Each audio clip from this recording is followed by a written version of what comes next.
Salam kerahiman. Hari ini kerendahan hati akan kita bahas dari nomor 184. Temanya, judulnya, Aku menemani kamu untuk mengajar kamu tentang kerendahan hati. Waktu itu dikatakan oleh Suster Faustina, hal ini terjadi pada jam kudus. Selama ibadat jam kudus ini, aku berusaha merenungkan sengsara Tuhan. Seperti yang kita lakukan pada jam kerahiman, setiap hari, setiap jam 3 petang, kita merenungkan sengsara Tuhan seperti yang Yesus minta. Pada saat dia berusaha merenungkan sengsara Tuhan, tapi dia katakan, hatiku dipenuhi dengan sukacita. Dan tiba-tiba aku melihat kanak-kanak Yesus. Itulah rahmat Tuhan istimewa yang diberikan kepada kita pada jam kerahiman, pada jam istimewa. Suster Faustina merenungkan sengsara Yesus, tapi yang dia dapat adalah justru hatinya dipenuhi dengan sukacita.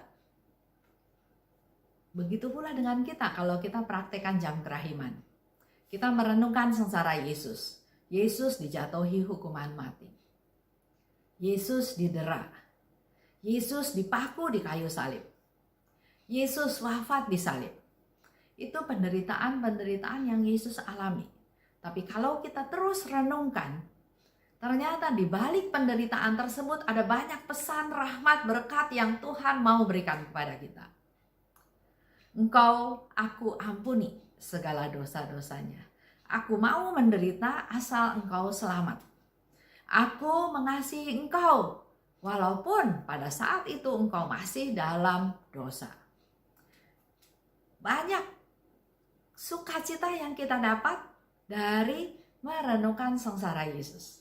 Begitu pula hari ini Suster Faustina katakan, berusaha merenungkan sengsara Yesus, tapi hatiku justru dipenuhi dengan sukacita, dan tiba-tiba aku melihat kanak-kanak Yesus. Merenungkan sengsara Yesus, Yesus diadili, Yesus dicambuk, Yesus dianiaya, Yesus diludahi, Yesus dipaku di kayu salib, Yesus dijatuhi hukuman mati, Yesus didorong. Banyak hal yang kita bisa renungkan tentang penderitaan Yesus. Tapi justru Suster Faustina melihat kanak-kanak Yesus.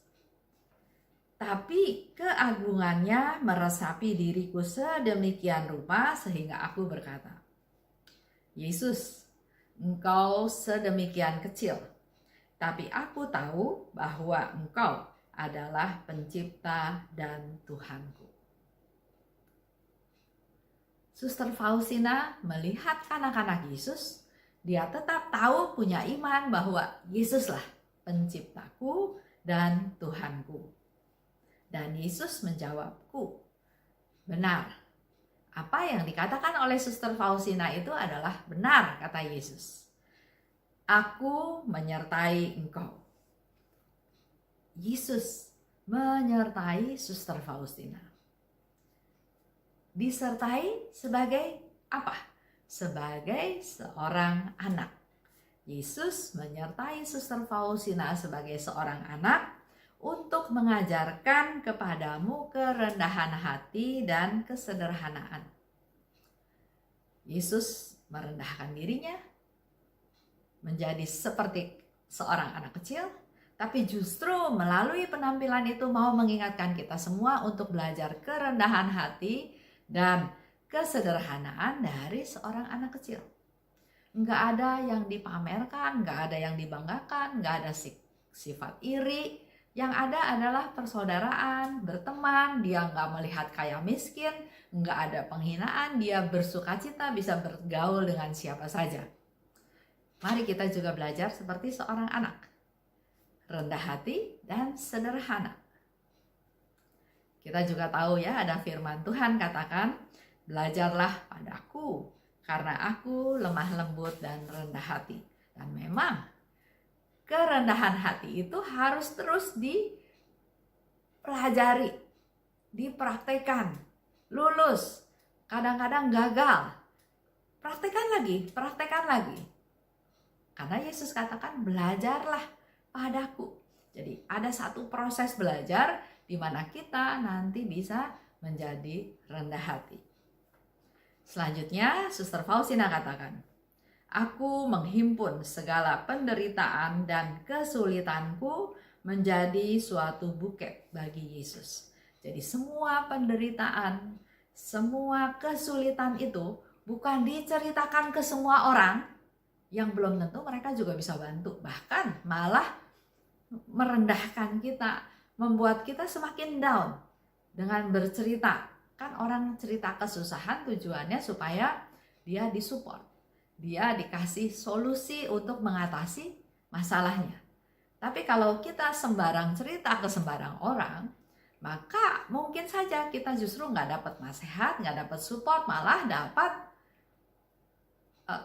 teguran atau bodoh sih kamu. Nah, nggak menguatkan, nggak mensupport, malah membuat kita semakin jatuh. Beda dengan Suster Faustina. Kalau Suster Faustina menghimpun semua penderitaan, semua kesulitannya diikat menjadi suatu buket bunga untuk Yesus. Tidak ada suatu pun yang sulit bagiku apabila aku ingat bahwa semua itu untuk mempelaiku sebagai bukti cintaku padanya. Jadi penderitaan-penderitaan yang dia alami, kesulitan-kesulitan yang dia alami, dia ikat menjadi satu buket bunga dipersembahkan kepada Yesus. Jadi semakin banyak penderitaan, semakin banyak kesulitan, semakin Suster Faustina merasa bersukacita karena persembahan kepada Tuhan semakin besar. Dan menurut Suster Faustina, tidak ada yang sulit bagiku apabila aku ingat bahwa semuanya itu untuk mempelaiku. Semuanya itu untuk Tuhan. Bandingkan dengan kita barangkali yang selama hidup ini mungkin nggak pernah menderita. Mungkin menderita, tapi maksudnya penderitaan itu bagaimana caranya dialihkan, dibebankan, dipindahkan tanggung jawabnya menjadi tanggung jawab orang lain.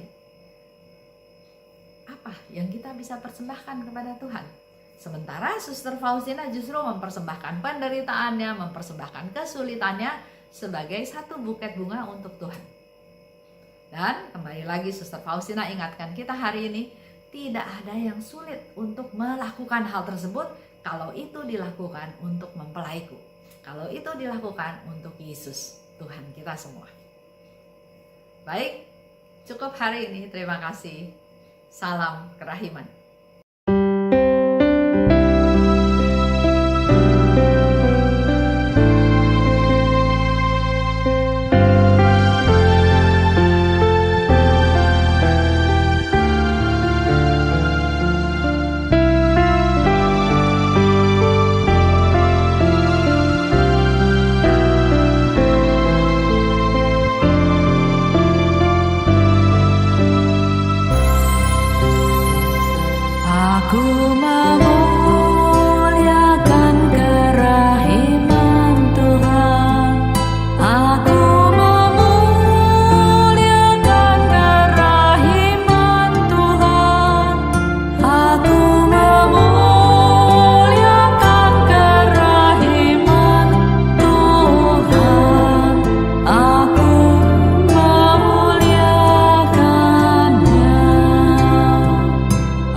Aku